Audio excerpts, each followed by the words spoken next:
Nós vamos ler Atos dos Apóstolos, capítulo 17, a partir do verso 16. Mas antes disso, eu queria que você recordasse de um dos livros mais importantes da literatura cristã, chamado O Peregrino.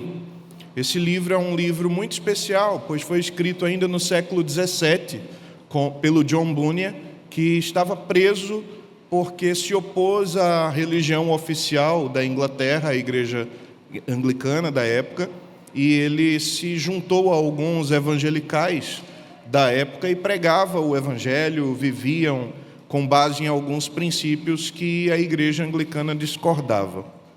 Em uma dessas suas prisões, ele escreve esse livro falando sobre a caminhada cristã.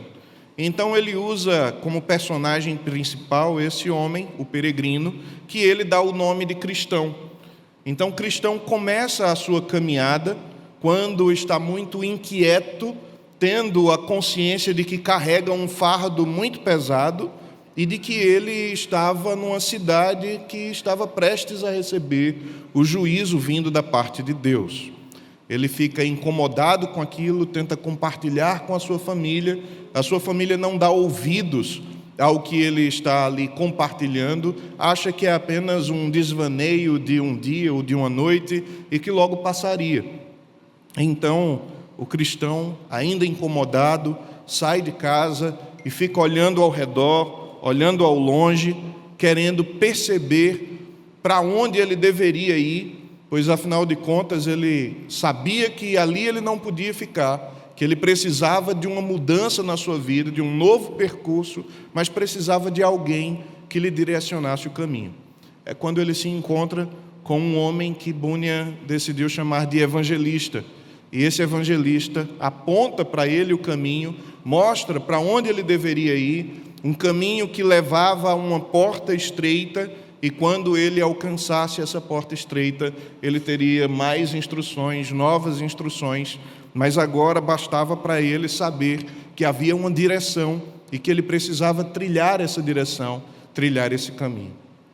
Com base nesse livro, eu queria começar a trazer para os irmãos, sempre que possível, algumas mensagens intitulando essa série de Passos da Vida Cristã. E agora vamos começar essa primeira parte da série chamando de Os Primeiros Passos. O cristão, quando ele se encontra com o evangelista, ele percebe qual é o caminho que ele deveria seguir no momento em que ele, procurando alívio, não sabia para onde ir. E é com base nisso que nós vamos ler Atos dos Apóstolos, capítulo 17, a partir do verso 16.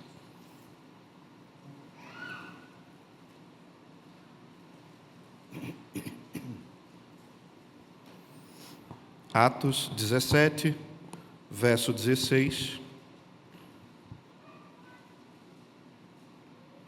Enquanto Paulo os esperava em Atenas, o seu espírito se revoltava em face da idolatria dominante na cidade. Por isso, dissertava na sinagoga entre os judeus e os gentios piedosos, também na praça todos os dias, entre os que se encontravam ali. E alguns dos filósofos epicureus e estoicos contendiam com ele, havendo quem perguntasse: que quer dizer esse tagarela? E outros, parece pregador de deuses estranhos, pois pregava a Jesus e a ressurreição. Então, tomando-o consigo, o levaram ao Areópago, dizendo: poderemos saber que nova doutrina é essa que ensinas? Posto que nos trazes aos ouvidos coisas estranhas, queremos saber o que vem a ser isso, pois todos os de Atenas e os estrangeiros residentes de outra coisa não cuidavam, senão dizer ou ouvir as últimas novidades. Então, Paulo, levantando-se no meio do Areópago, disse: senhores atenienses, em tudo vos vejo acentuadamente religiosos, porque passando e observando os objetos do vosso culto, encontrei também um altar, no qual está escrito ao Deus desconhecido. Pois esse que adorais sem conhecer é precisamente aquele que eu vos anuncio. O Deus que fez o mundo e tudo que nele existe, sendo Ele Senhor do céu e da terra, não habita em santuários feitos por mãos humanas, nem é servido por mãos humanas, como se de alguma coisa precisasse. Pois Ele mesmo é quem dá a vida a todos, respiração e tudo mais. De um só fez toda a raça humana para habitar sobre toda a face da terra, havendo fixado os tempos previamente estabelecidos e os limites da sua habitação, para buscarem a Deus, se porventura, tateando, o possam achar, bem que não está longe de cada um de nós, pois nele vivemos e nos movemos e existimos, como alguns dos vossos poetas têm dito, porque dele também somos geração. Sendo, pois, geração de Deus, não devemos pensar que a divindade é semelhante a ouro, a prata ou a pedra trabalhados pela arte e imaginação do homem. Ora, não levou Deus em conta os tempos da ignorância. Agora, porém, notifica aos homens que todos, em toda parte, se arrependam, porquanto estabeleceu um dia em que há de julgar o mundo com justiça, por meio de um varão que destinou e acreditou diante de todos, ressuscitando-o dentre os mortos. Quando ouviram falar de ressurreição de mortos, uns escarneceram e outros disseram: a respeito disso te ouviremos noutra ocasião. A essa altura, Paulo se retirou do meio deles. Houve, porém, alguns homens que se agregaram a ele e creram. Entre eles estava Dionísio, o Areopagita, e uma mulher chamada Dâmaris, e com eles outros mais. Vamos orar. Pai bendito, nós louvamos o Teu nome, Te agradecemos pela bênção de estarmos aqui reunidos, ó Deus, em culto ao Senhor, e nesse momento tão precioso do culto, onde podemos refletir na palavra do Senhor, nós queremos Te pedir que as nossas mentes, os nossos corações estejam concentrados na Tua palavra, e que nós possamos, independente do que venha a ocorrer neste recinto, estar atentos à voz do Teu Espírito que fala aos nossos corações. Nos guia, ó Deus, nos dirige para a glória e honra do Teu santo nome. Te oramos em nome de Jesus. Amém.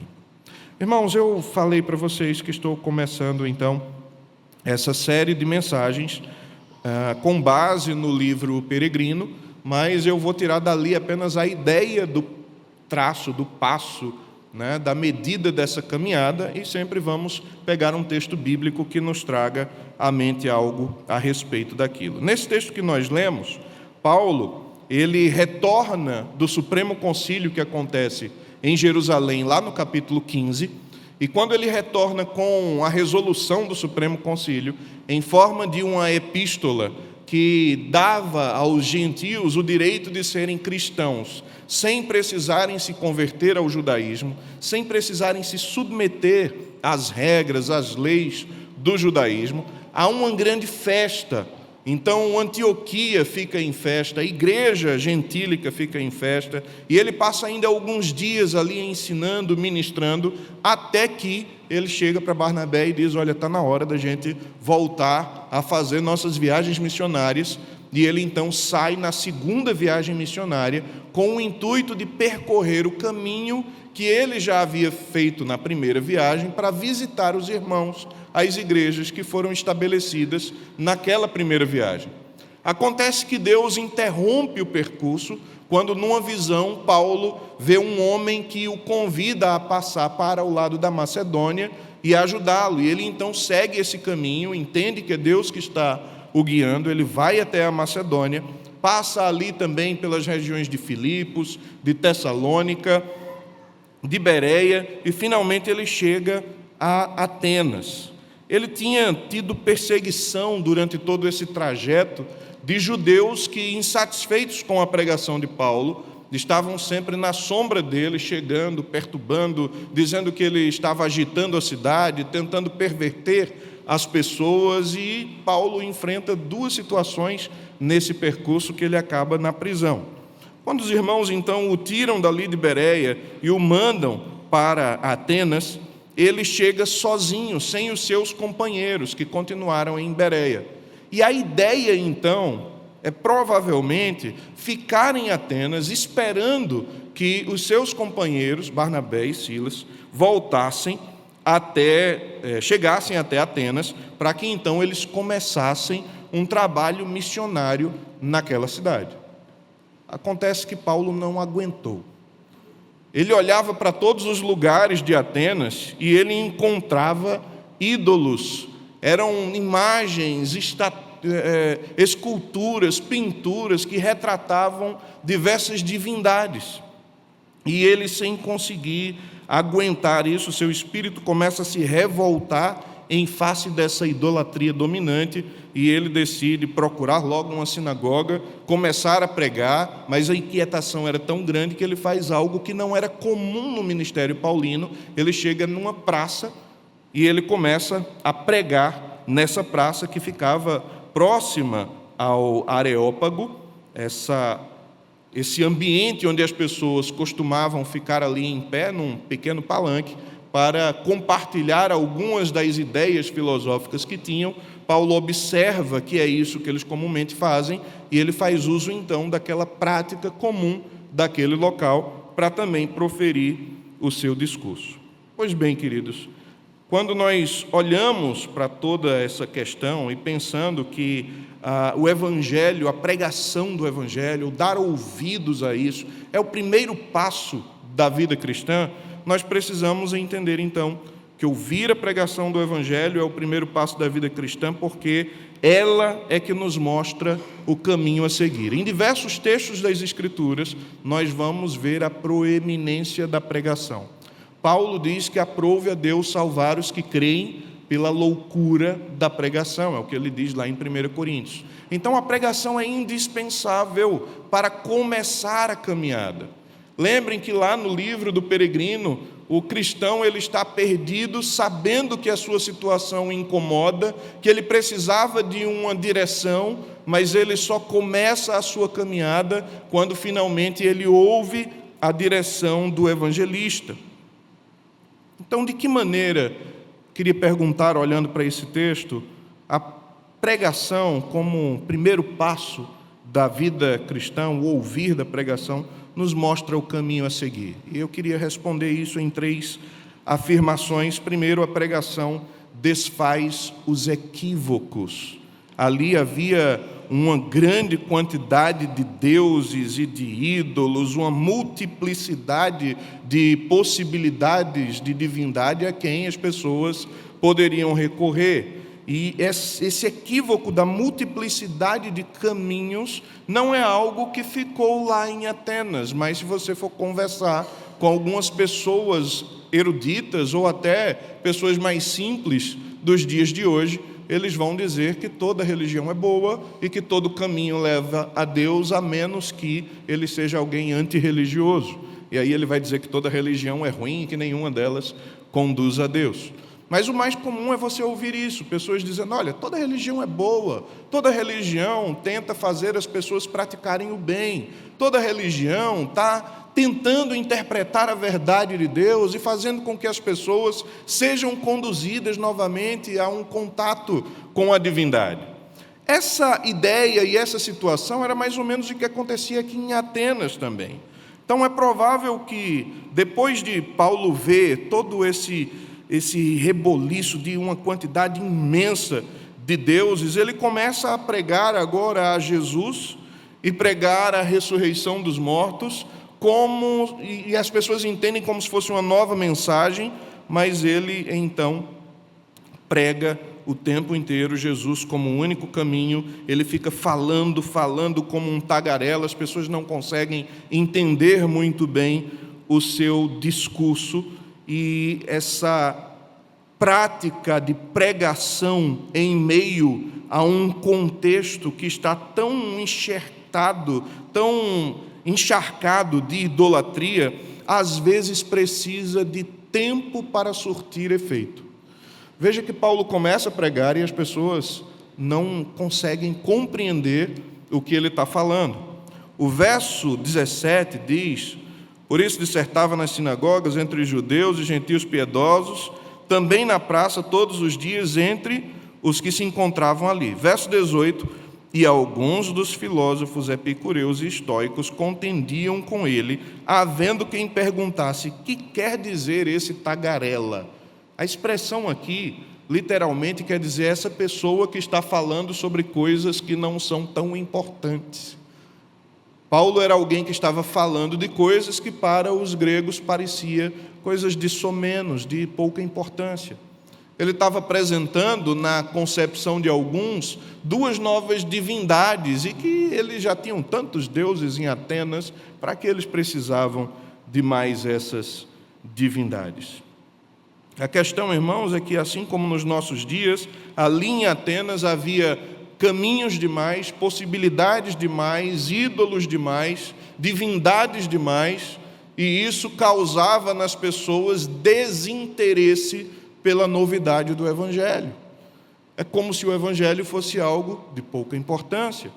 E então, eu quero lembrar você como, lá naquela inquietação do peregrino, no livro, ele começa a pedir a direção. O texto diz assim: vi também que ele olhava, ele se referindo ao peregrino, de um lado para o outro, como se pretendesse correr. Porém permanecia imóvel, pois, como percebi, não conseguia decidir que caminho tomar. Olhei então e vi um homem chamado Evangelista aproximar-se dele e perguntar-lhe: por que você está chorando? Senhor, porque este livro que eu tenho nas mãos, que diz que estou condenado a morrer e depois ir a um julgamento. Eu não quero que a primeira coisa aconteça comigo agora, nem tampouco estou pronta para a segunda. Disse então o evangelista: por que não está disposto a morrer, se a vida é afligida por tantos males? E aí ele responde: eu temo que esse fardo que trago às costas me enterre mais fundo que a sepultura e que eu venha cair na fogueira. E o Senhor, se não estou disposto a ir para a prisão, não estou disposto a enfrentar o juízo e depois a execução. Pensar nessas coisas me faz chorar. Então o evangelista fala: se é assim que você se sente, por que você fica aí parado?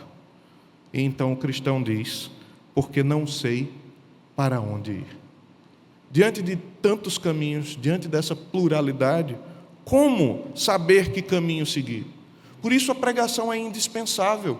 A pregação do Evangelho é o esclarecimento da verdade de Deus em um mundo tão pluralista, mas tão pluralista, que a verdade acaba sendo abafada como uma coisa de pouca importância.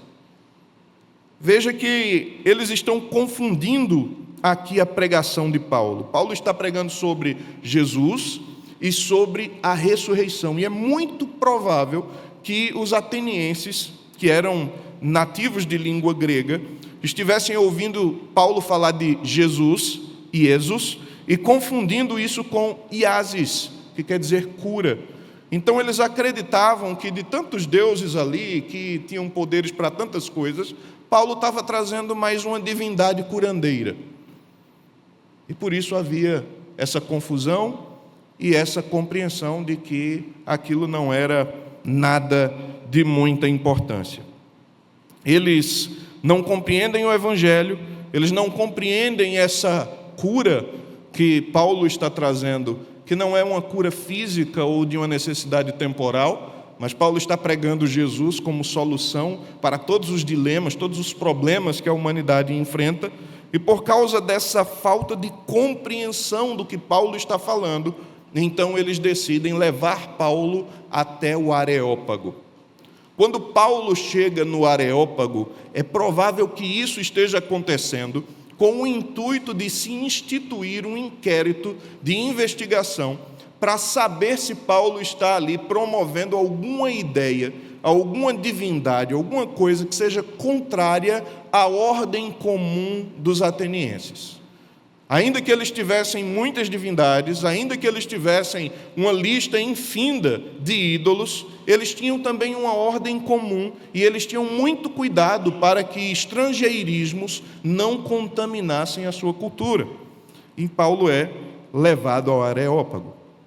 E aí, se a pregação ela começa desfazendo os equívocos, a pregação também é aquela que responde às questões teológicas. Ela desfaz os equívocos, respondendo às questões teológicas mais profundas que nós precisamos saber. Então, Paulo, quando levado ao Areópago, e aí as pessoas querem saber o que ele está a dizer, veja, verso 20, posto que nos trazes aos ouvidos coisas estranhas, queremos saber o que vem a ser isso. Pois todos de Atenas e os estrangeiros residentes de outra coisa não cuidavam, senão dizer ou ouvir as últimas novidades. Então Paulo, levantando-se no meio do Areópago, disse: Senhores atenienses, em tudo vos vejo acentuadamente religiosos, porque passando e observando os objetos do vosso culto, encontrei também um altar no qual está escrito: ao Deus desconhecido. Pois esse que adorais sem conhecer é precisamente aquele que eu vos anuncio.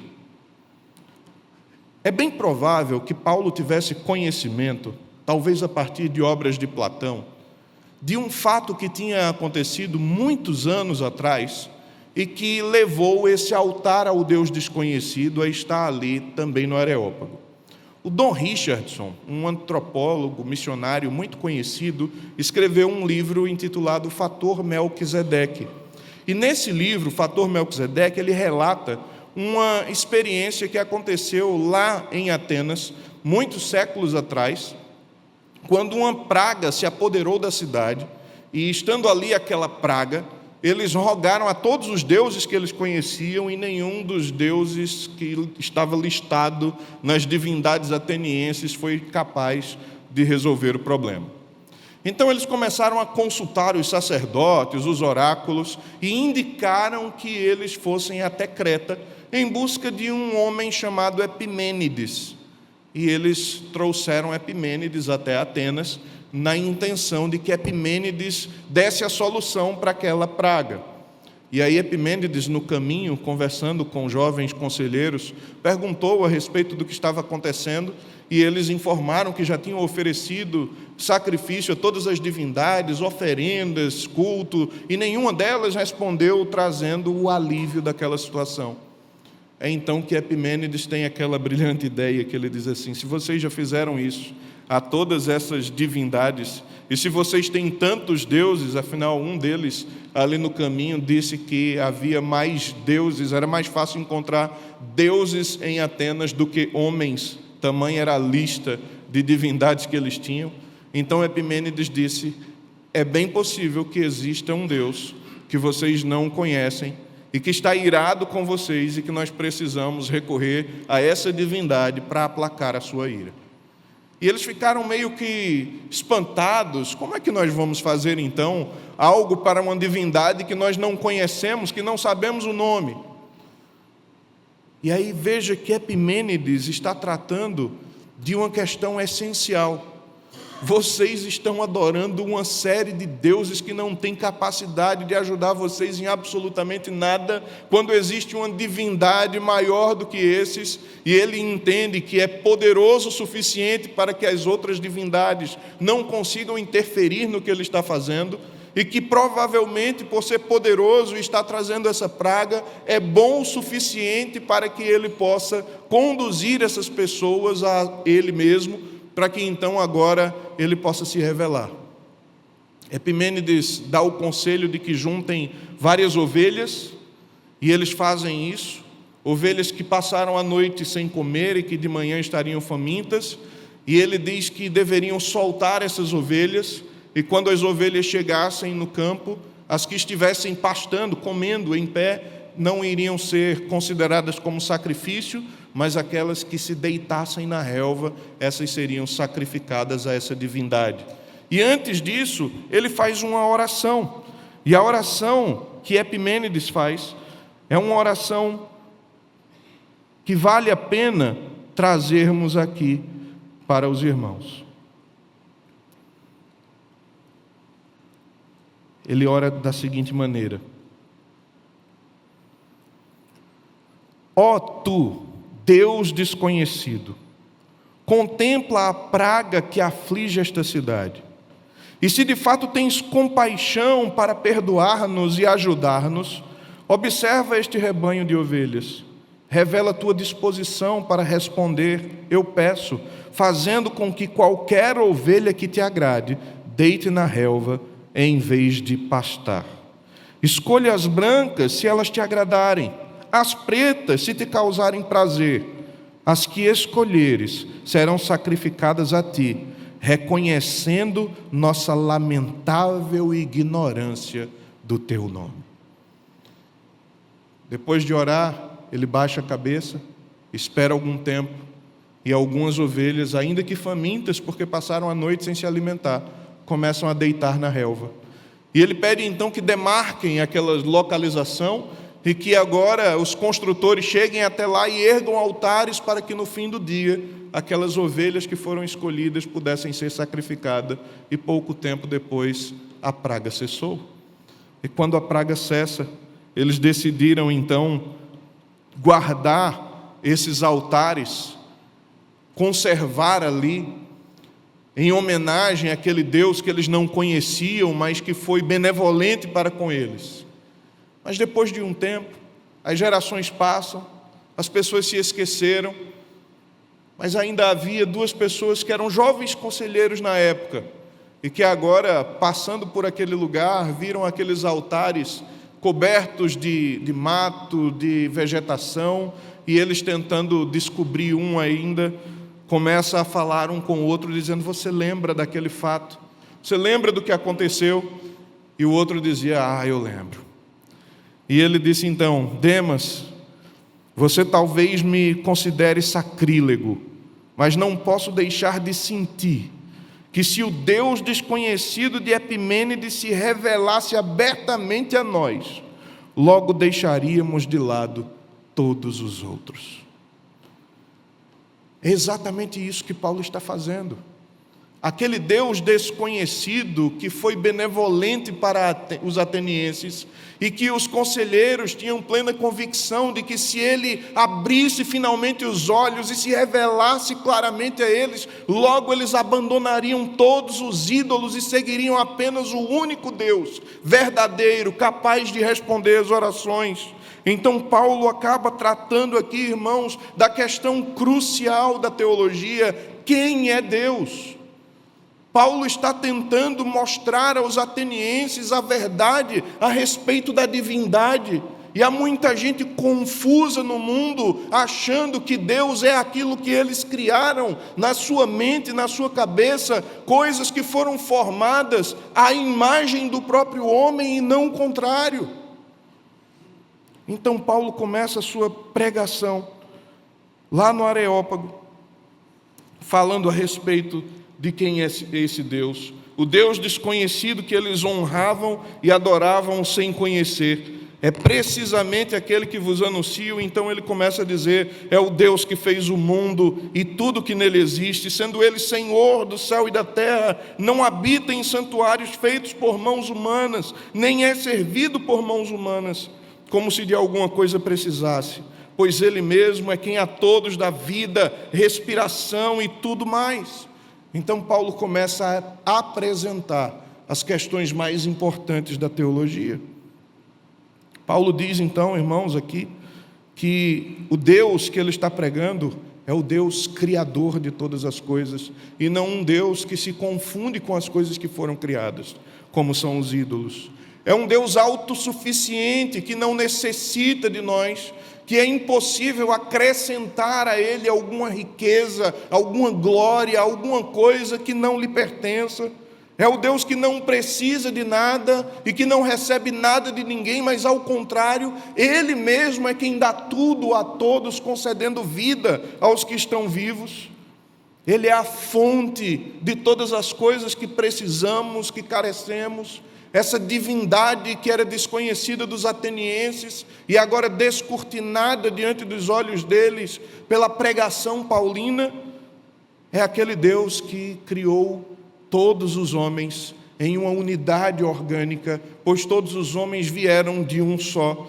Então Paulo chama a atenção para que todos os homens, sendo geração do Senhor, tendo sido criados por Ele, tendo vindo de uma mesma raiz, de um mesmo homem comum, tenham um dever para com esse Deus, que é o dever de dar-lhe glória, de adorá-lo, de reconhecer a sua grandeza, a sua divindade. Mas não é isso que os homens fazem. Infelizmente, ao invés de dar-lhe crédito, de dar-lhe a glória devida ao seu nome, os homens negam normalmente a glória devida ao Criador. Eu escutei uma vez dessa nas redes sociais uma jovem que ela dizia assim: eu não posso acreditar num Deus que não acredita em mim. E veja como há inversão de valores. Deus é que tem que acreditar em mim. Deus é que tem que olhar para mim, me amar, me adorar, me considerar especial para eu ver se eu vou aceitar e seguir esse Deus. Isso é uma confusão da verdade. Isso é mente ludibriada por artimanhas malignas e construções humanas que tentam esconder a verdade. Mas quando o Deus verdadeiro é descortinado diante dos nossos olhos, nós precisamos reconhecer a nossa obrigação diante dele, o nosso dever de adorá-lo e de dar-lhe glória.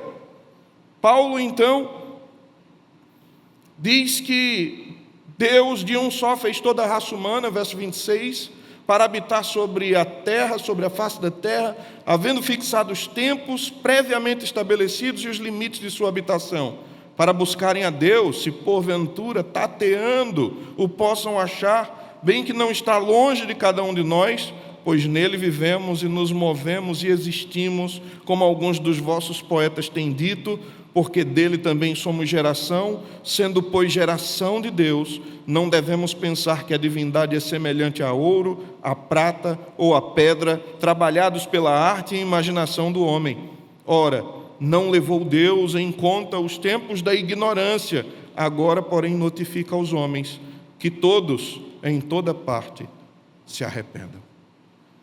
Se a pregação, ela desfaz os equívocos, e a pregação, ela responde às nossas principais questões teológicas, a pregação também é sempre um convite ao arrependimento. É por isso que é o passo inicial da vida cristã. É por isso que é impossível começar a vida cristã sem ouvir o claro, nítido, cristalino Evangelho que apresenta Deus e que mostra a nossa obrigação diante dele, mas que também mostra como nós não estamos cumprindo como deveríamos o nosso dever de adoração e de reconhecimento da sua glória, como Paulo diz aos Romanos lá no capítulo 1, que os homens, tendo conhecimento de Deus, não o glorificaram como Deus. Antes, ao invés de dar-lhe glória, preferiram adorar a criatura ao invés do Criador. E por isso eles se tornaram indesculpáveis diante de Deus. A humanidade carece de conhecer a Deus e, sabendo quem Ele é, arrepender-se dos seus pecados, livrar-se do seu pesado fardo e então começar uma caminhada junto ao Senhor.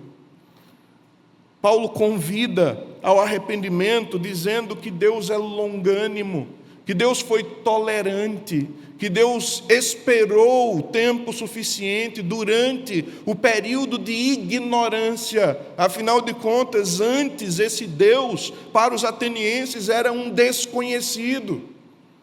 Mas agora, era o Deus que estava sendo pregado, anunciado, trazido às claras. Eles precisavam de atitude, precisavam de mudança, precisavam de nova direção. Mas, infelizmente, como é comum, na grande maioria das vezes em que o Evangelho é pregado, há muito mais pessoas que permanecem com o coração endurecido e que são hostis e rejeitam o Evangelho, do que pessoas que reconhecem as suas miserabilidades e que se rendem diante do Deus Todo-Poderoso. Quando Paulo, então, fala que vem um dia de julgamento e que por meio de Jesus, um homem que foi ressuscitado por Deus, ele julgará todo mundo, os atenienses resolvem pôr de lado tudo e dizem assim: olha, quanto a essa outra divindade aí, essa chamada ressurreição, nós vamos te ouvir em outra ocasião. Paulo não foi indiciado, ele pôde sair dali do Areópago, mas os homens não creram como deveriam.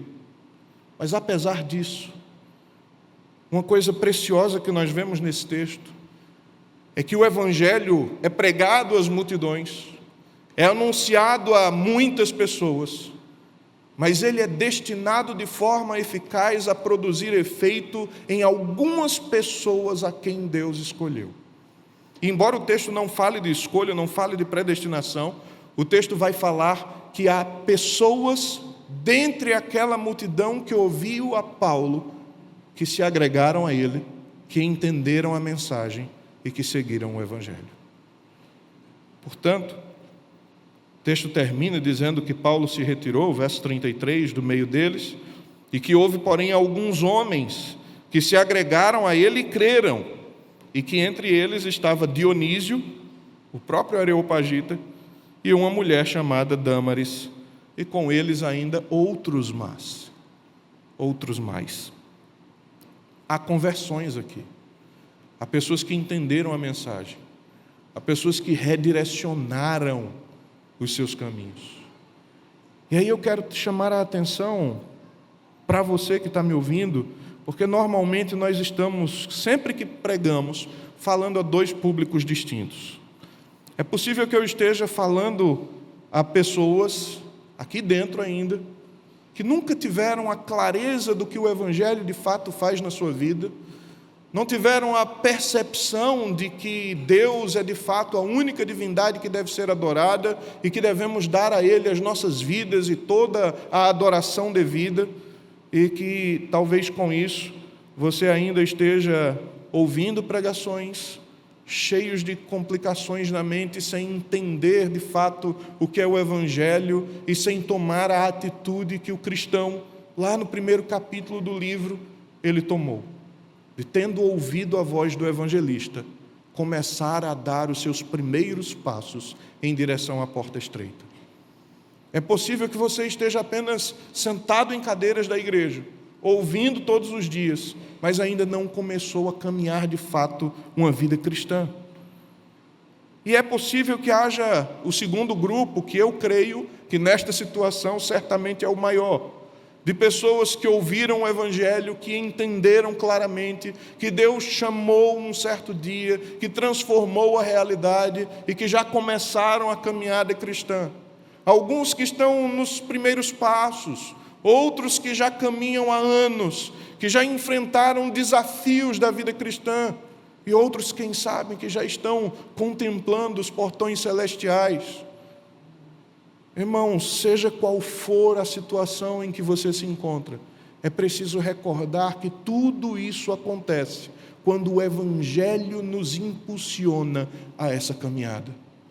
Não é algo que parte do esforço de homens, não é algo que acontece pela força, pelas estratégias, pela relevância de alguma igreja, mas é o Evangelho que produz no coração do homem a convicção do caminho que deve trilhar. E é só então, quando o Evangelho faz sentido para nós, que nos levantamos e seguimos. E eu queria que você recordasse esse dia, que você trouxesse à sua mente aquele momento especial em que o Evangelho fez sentido para você, em que o Senhor abriu o seu coração para compreendê-lo, para entender quem Ele é e convidou você a segui-lo como seu discípulo. Eu lembro que eu, muito jovem ainda, com 15 anos, ouvi o Evangelho algumas vezes, me agreguei à igreja, e num dia, sentado numa cadeira como essa, o pregador fez mais ou menos aquilo que eu estou fazendo agora. Convidou o público a recordar o dia em que o Senhor alcançou o seu coração. Eu era crente, eu estava na igreja, eu sabia que Deus era um Deus de amor, mas eu precisava sentir que Deus amava a mim mesmo. Não de forma genérica, não de forma ampla, geral, mas que esse amor era direcionado a mim, ao meu coração, à minha vida. E naquele momento em que o pregador chamou a atenção do público e pediu que eles recordassem daquele momento em que o Evangelho fez sentido para nós. Meu coração começou a se encher de alegria, eu comecei a recordar como Deus foi conduzindo minha vida, como claramente as coisas de Deus começam a fazer sentido para nós. E naquele momento, como de uma forma especial, como nunca antes da minha vida, eu percebi o quanto Deus me amava e como Ele fez para me tirar dos caminhos que eu seguia e para me redirecionar agora, seguindo a sua vida, o seu caminho, o seu trajeto para mim. Se isso já aconteceu com você, não deixe esse momento se apagar da sua memória. Não perca o primeiro amor. Não perca o brilho do Evangelho que se abriu diante dos seus olhos. Mas se você é daquele outro time que ainda não está entendendo muito bem o que a gente está dizendo, eu quero convidar você a, de olhos fechados e coração rasgado na presença de Deus, render-se a Ele para que o Evangelho entre na sua vida, para que o Espírito Santo esclareça a sua mente e para que você possa seguir passos de uma vida especial que Deus traçou para você. E com esse convite, eu peço a você que feche os olhos e que agora, na presença de Deus, em oração, você que é crente, que sabe que Deus lhe chamou, agradeça a Deus, adore a Ele.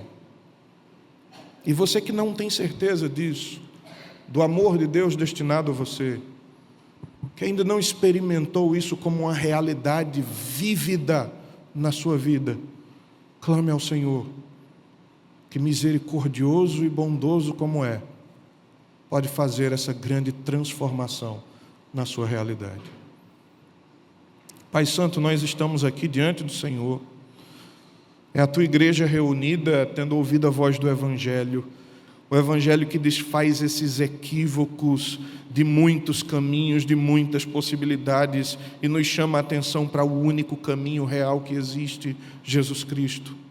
Nós Te agradecemos, ó Deus, porque o Evangelho pregado fielmente, ele esclarece quem o Senhor é, e trazendo clareza sobre o Deus Criador, sustentador de todas as coisas, a quem devemos adoração genuína e verdadeira.